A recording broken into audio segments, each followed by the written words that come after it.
Hi, ഞാൻ ഇന്ന് മറ്റൊരു വീഡിയോയുമായിട്ടാണ് വന്നിരിക്കുന്നത്. നമുക്ക് വീഡിയോയിലേക്ക് കിടക്കാം. 1997 നമുക്ക് ഇപ്പോൾ ഒരു പുതിയ സിനിമയൊക്കെ വരികയാണെങ്കിൽ ആ സിനിമയുടെ ട്രെയിലർ കാണാനോ അല്ലെങ്കിൽ അതിൽ അഭിനയിച്ച ആൾ എങ്ങനെ ഉണ്ട് എന്നറിയാനോ ഒന്നും നമുക്ക് വേറെ ഒരു ഓപ്ഷനും ഇല്ലായിരുന്നൊരു കാലമായിരുന്നു അത്. 1997 ഒരു പുതിയ സിനിമ വരികയാണെങ്കിൽ അതിനെക്കുറിച്ച് കൂടുതൽ വിവരങ്ങൾ നമുക്ക് ലഭ്യമാക്കി കൊണ്ടിരുന്നത് ഈ ഫിലിം മാഗസീനുകളിലൂടെയൊക്കെയാണ്. അപ്പോൾ നമുക്ക് വായിക്കാൻ ഇവിടെ കിട്ടിയിരുന്നത് അന്ന് ഞാനേ ഉണ്ടായിരുന്നു, വെള്ളി നക്ഷത്രം, ഇങ്ങനെയൊക്കെ ഉള്ള ചില സിനിമാ വാരികകളുണ്ടായിരുന്നു. അതിലൂടെയാണ് അറിയാൻ കഴിഞ്ഞത് 97 ഫാസിൽ ഒരു പ്രണയചിത്രം സംവിധാനം ചെയ്യുന്നുവെന്നും ചിത്രത്തിൻ്റെ പേര് അനിയത്തിപ്രാവ് എന്നാണെന്നും അതിൽ നായകനായി അഭിനയിക്കുന്നത് ഒരു പുതുമുഖ നടൻ കുഞ്ചാക്കോ ബോബൻ ആണെന്നും അതുപോലെ നായികയായി ശാലിനിയാണ്. ശാലിനിയെ പ്രത്യേകം പരിചയപ്പെടുത്തേണ്ട ആവശ്യമില്ല. ഒരുപാട് ചിത്രങ്ങളിൽ ബാലതാരമായി അഭിനയിച്ച ഒരു നടിയാണ്, ബാലനടിയായിട്ടൊക്കെ അഭിനയിച്ച ഒരു നടിയാണ് ഈ ശാലിനി. അതുപോലെ തന്നെ ഈ പുതിയ നടൻ ആര് എന്നുള്ളൊരു ആകാംക്ഷ നമുക്ക് ഉണ്ടായിരുന്നു. കാര്യം ഫാസിൽ സംവിധാനം ചെയ്യുന്ന ചിത്രമാവുമ്പോൾ കഥയിലും ആ പ്രമേയത്തിലുമൊക്കെ അവതരണത്തിലുമൊക്കെ ഒരു പുതുമ എന്നും കീപ്പ് ചെയ്യുന്ന ഒരു സംവിധായകനാണ് ഫാസിൽ. അതുകൊണ്ട് തന്നെയാണ് നമ്മളേറെ പ്രതീക്ഷയോടുകൂടി അനിയത്തിപ്രാവ് എന്ന ചിത്രം കാത്തിരുന്നത്. 97 അനിയത്തിപ്രാവ് റിലീസായതിനു ശേഷം തിരുവനന്തപുരം സിറ്റിയിൽ ഉള്ള തിയേറ്ററുകളിലൊക്കെ ഓടിക്കഴിഞ്ഞ ശേഷം ഈ സിനിമ തിരുവനന്തപുരം കലാഭവൻ തിയേറ്ററിൽ വന്നപ്പോഴാണ് ഞാൻ അനിയത്തിപ്രാവ് എന്ന ചിത്രം കാണാൻ തിയേറ്ററിലേക്ക് പോകുന്നത്. ഞാൻ തിയേറ്ററിൽ ടിക്കറ്റ് എടുത്ത് കയറിയപ്പോൾ ആദ്യം ടൈറ്റിലാണല്ലോ എഴുതി കാണിക്കുന്നത്. ടൈറ്റിൽ കാണിക്കുമ്പോൾ നമ്മളുടെ ചെവിയിൽ കേൾക്കുന്ന പാട്ട് ഓ പ്രിയ എന്നുള്ള പാട്ടാണ്. ഒപ്പം ഒരുപാട് തിരിയിട്ട വിളക്കുകൾ കത്തുന്ന ആ ഒരു വിഷ്വലിൽ നായകനായി കുഞ്ചാക്കോ ബോബൻ പാട്ട് പാടുന്നു, ഓ പ്രിയ എന്നുള്ള പാട്ട് പാടുന്നു. അതാണ് നമ്മൾ കാണുന്ന വിഷ്വൽ. ആ സിനിമയിൽ ഉടനീളം ഒരു പുതുമുഖ നടൻ്റെ ഇതായിട്ടുള്ള യാതൊരു ഭാവപകർച്ചയും ഇല്ലാതെ വളരെ ഫാസിൽ പറഞ്ഞു കൊടുത്തതിനനുസരിച്ച് വളരെ ഭംഗിയായി തന്നെ അദ്ദേഹം ആ ഒരു കാമുകൻ്റെ റോള് അവതരിപ്പിക്കുകയാണ് ഉണ്ടായത്, കുഞ്ചാക്കോ ബോബൻ.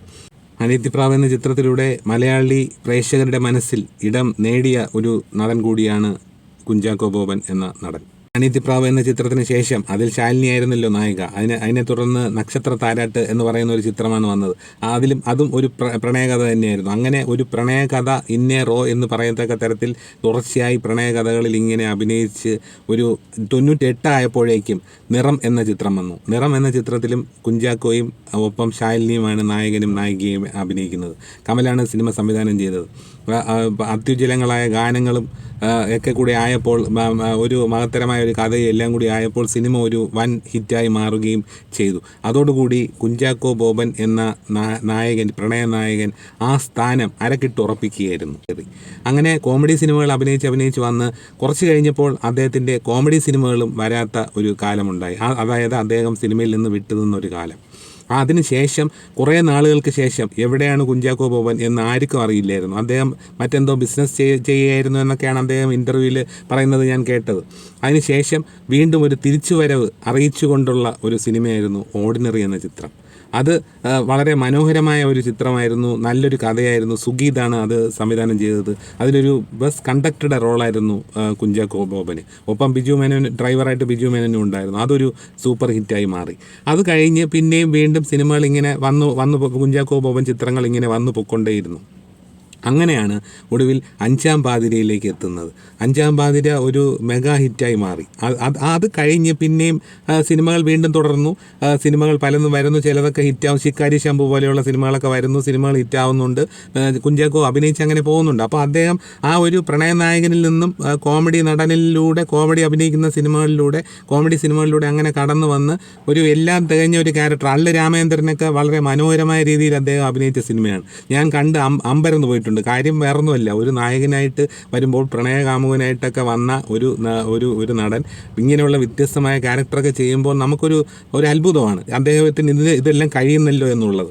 അപ്പോൾ അങ്ങനെ അഭിനയിച്ച് ഇങ്ങനെ വന്ന് അങ്ങനെ കുറേ നാൾ കഴിഞ്ഞപ്പോഴത്തേക്കാണ് ഈ ഇടയ്ക്ക് കുറച്ച് നാൾ മുമ്പ് മമ്മൂട്ടിയും കുഞ്ചാക്കോ ആയിട്ടാണ് ഒരു അവാർഡിൽ അടുത്തടുത്ത് 1-2 സ്ഥാനങ്ങളിലേക്ക് വന്ന് അവസാന നിമിഷത്തിലേക്ക് ഈ അവാർഡ് അവാർഡ് ആർക്ക് കൊടുക്കണമെന്നുള്ള, അപ്പോൾ എന്നാത്താൻ കേസ് കൂടെ എന്ന ചിത്രമാണ് കുഞ്ചാക്കോയുടേതായിട്ട് അഭിനയിച്ചതായിട്ടുണ്ടായിരുന്നത്. അത് മത്സരത്തിൽ അത് നൻപകൽ നേരത്ത് മയക്കത്തിനോടൊപ്പമാണെന്ന് തോന്നുന്നു. ആ സിനിമ അഭിനയത്തിന് മമ്മൂട്ടിക്ക് അവാർഡ് കിട്ടുകയും കുഞ്ചാക്കോയ്ക്ക് അവാർഡ് നഷ്ടപ്പെടുകയും, മേച്ചേട്ടനുള്ള അവാർഡ് നഷ്ടപ്പെടുകയും ചെയ്തു. അപ്പോൾ നമ്മളൊന്ന് ആലോചിക്കണം, ഒരു പ്രണയ നായകനായി കടന്നു വന്ന അദ്ദേഹം എത്രത്തോളം അഡ്വാൻസ്ഡ് ആയിട്ട് വന്നതുകൊണ്ടാണ് നമ്മുടെ സൂപ്പർ സ്റ്റാറായ മമ്മൂട്ടിയോടൊപ്പം മത്സരിക്കാനുള്ള ആ ഒരു ലെവലിലേക്ക് എത്തണമെങ്കിൽ അദ്ദേഹത്തിൻ്റെ കഠിന പ്രയത്നവും അതിനനുസരിച്ചുള്ള അദ്ദേഹത്തിൻ്റെ ആ ഒരു കഴിവും തന്നെയാണ് അതിന് കാരണമെന്ന് ഞാൻ കാണുന്നത്. അമൽ നീരദ് സംവിധാനം ചെയ്ത ബൊഗെയിൻവില്ല എന്ന ചിത്രം, ആ ചിത്രം ആദ്യം സിനിമ കണ്ടു തുടങ്ങുമ്പോൾ സിനിമയിൽ ഒരു നായകനുണ്ട്, അതാണ് കുഞ്ചാക്കോ, അതിലൊരു നായികയുണ്ട്, അതാണ് ജ്യോതിർമയി. അപ്പോൾ അങ്ങനെ നമ്മൾ സിനിമ കണ്ടു പോവുകയാണ്. അമൽ നീരദ് ചിത്രമാണ്, എന്തും എപ്പോഴും എവിടെയും എന്തും സംഭവിക്കാം എന്നുള്ളൊരു അവസ്ഥയാണ് ആ ചിത്രത്തിന്. അങ്ങനെ സിനിമ കണ്ടിരിക്കുമ്പോൾ നമ്മൾ വിചാരിക്കുന്നു കുഞ്ചാക്കോ ഒരു ഡോക്ടർ റോളാണ് ചെയ്യുന്നത്, വളരെ ഡീസൻ്റായി ചെയ്തു പോകുന്നു. പക്ഷേ ഇൻ്റർവെല്ലിന് ശേഷം കാര്യങ്ങൾ തകിടം മറിയുന്നു. നമ്മൾ കണ്ട ആ ഒരു സുമുഖനും സുന്ദരനുമായ ആ ഡോക്ടറിൻ്റെ സ്വഭാവം മാറുന്നു. ഡോക്ടർ ഒരു ക്രൂരനായി മാറുന്നു. അവസാനം ഒരു ക്രൂരൻ എന്ന് പറഞ്ഞാൽ അങ്ങേ അറ്റത്തെ ഒരു ക്രൂരനായി മാറുന്ന ഒരു ചിത്രമാണ് ഈ ബൊഗെയിൻവില്ല എന്ന ചിത്രം. അതിൽ കുഞ്ചാക്കോയുടെ അഭിനയം കണ്ട് ഞാൻ ഞെട്ടി. കാര്യം അദ്ദേഹം ഇങ്ങനെയൊക്കെ ഈ ലെവലിലേക്ക് എങ്ങനെ എത്തി എന്നുള്ളതാണ് ഞാൻ അവിടെ ഇരുന്ന് ചിന്തിച്ചത്. അപ്പോൾ അത് കഴിഞ്ഞിട്ടാണ് ഇപ്പം ഒരു 2-3 മാസങ്ങൾ ഇപ്പം ഞാൻ 2 ദിവസം മുമ്പാണ് ഓഫീസർ എന്ന ചിത്രം കാണാൻ പോയത്. ചിത്രത്തിൽ തുടക്കത്തിൽ CI വരുന്നു, ഹരിശങ്കർ വരുന്നു. അദ്ദേഹം ആദ്യം വരുമ്പോൾ ഒരു കേസ് ഡീൽ ചെയ്യുന്നുണ്ട്. ഒരു ആരുടെ ചെയിൻ എന്തോ ഇങ്ങനെ മോട്ടിച്ചു എന്ന് പറഞ്ഞിട്ട് ബസ് പോലീസ് സ്റ്റേഷനിൽ വരുന്നുണ്ട്. അതിൽ നിന്ന് 2-3 സ്ത്രീകൾ ഞാൻ എടുത്തിട്ടില്ല എന്ന് പറയുമ്പോഴത്തേക്കുള്ള അദ്ദേഹത്തിൻ്റെ ആ ഒരു ആ സമയത്തുള്ള ഒരു പെർഫെക്ഷനും കാര്യങ്ങളൊക്കെ ഉണ്ട്, അഭിനയവും കാര്യങ്ങളുമൊക്കെ.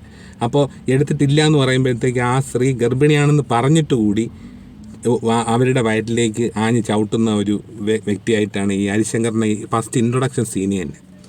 അപ്പോൾ തന്നെ നമ്മൾ ഞെട്ടി. അത് കഴിഞ്ഞ് പിന്നെ സിനിമ അങ്ങോട്ട് കഴിയുമ്പോഴത്തേക്ക് അദ്ദേഹം ഒരു പോലീസ് ഉദ്യോഗസ്ഥനാണ്, ഹാർഷായിട്ടുള്ള ഒരു പോലീസ് ഉദ്യോഗസ്ഥനാണ്. DYSP ആയിരുന്ന ആൾ ഇനി താഴെ വീണ്ടും CI ആയിട്ട് മാറുകയൊക്കെ ചെയ്ത അങ്ങനത്തെ ഒരു പ്രത്യേക ഒരു സിറ്റുവേഷനിലുള്ള ഒരു ക്യാരക്ടറാണ് അദ്ദേഹം ചെയ്യുന്നത്. സിനിമ കണ്ടുകൊണ്ടിരിക്കുമ്പോഴത്തേക്ക് ഞാൻ ആലോചിക്കുന്നത് പണ്ട് അനിയത്തിപ്രാവിൽ അഭിനയിച്ച കുഞ്ചാക്കോ അങ്ങനെയല്ലേ, സിനിമയിൽ അഭിനയിച്ച കുഞ്ചാക്കോ അങ്ങനെയല്ലേ, പിന്നെ ഇങ്ങനെയൊക്കെ ഇപ്പോൾ ചെയ്യാൻ പറ്റുന്നു. അതാണ് കുഞ്ചാക്കോ എന്ന നടൻ്റെ ഇത്രയും നാൾ സിനിമയിലൂടെ അദ്ദേഹം നേടിയ സ്ഥാനം. ഇപ്പോൾ അദ്ദേഹം എന്ത് ക്യാരക്ടറും, അതായത് ആദ്യം പ്രണയം ആയിരുന്നു ചെയ്തിരുന്ന സിനിമകളിലെല്ലാം, അത് കഴിഞ്ഞ് പിന്നെ കോമഡി സിനിമകളിലേക്ക് മാറി. അത് കഴിഞ്ഞ് എന്ത് ക്യാരക്ടറും ചെയ്യാമെന്നുള്ളൊരു ലെവലിലേക്ക് ഇപ്പോൾ കുഞ്ചാക്കോ എത്തി നിൽക്കുകയാണ്. 97 അഭിനയ രംഗത്തേക്ക് കടന്നു വന്ന കുഞ്ചാക്കോ ബോബൻ എന്ന നടനെക്കുറിച്ചും അദ്ദേഹത്തിൻ്റെ സിനിമകളെക്കുറിച്ചുള്ള അഭിപ്രായങ്ങൾ നിങ്ങൾക്കൊക്കെ ഉണ്ടായിരിക്കും. അങ്ങനെ ആ തരത്തിലുള്ള ഒരു നായക കഥാപാത്രം പ്രണയത്തിൽ അധിഷ്ഠിതമായ സിനിമകളിലൂടെ ഇന്ന് എവിടെ എത്തി നിൽക്കുന്ന കുഞ്ചാക്കോ ബോബനെ കുറിച്ച് നിങ്ങൾക്കൊക്കെ അഭിപ്രായങ്ങളുണ്ടാവും. അത് കമൻറ്റ് ബോക്സിൽ രേഖപ്പെടുത്താൻ മറക്കരുത്. അത് നമുക്ക് വായിക്കുമ്പോൾ അതൊരു സന്തോഷമല്ലേ. എന്തായാലും എൻ്റെ ഈ വീഡിയോ ഇഷ്ടപ്പെട്ടെങ്കിൽ ഒന്ന് ലൈക്ക് ചെയ്യുക, ഒന്ന് ഷെയർ ചെയ്യുക, പിന്നെ എൻ്റെ ചാനൽ ഒന്ന് സബ്സ്ക്രൈബ് ചെയ്യാനും ശ്രമിക്കുക.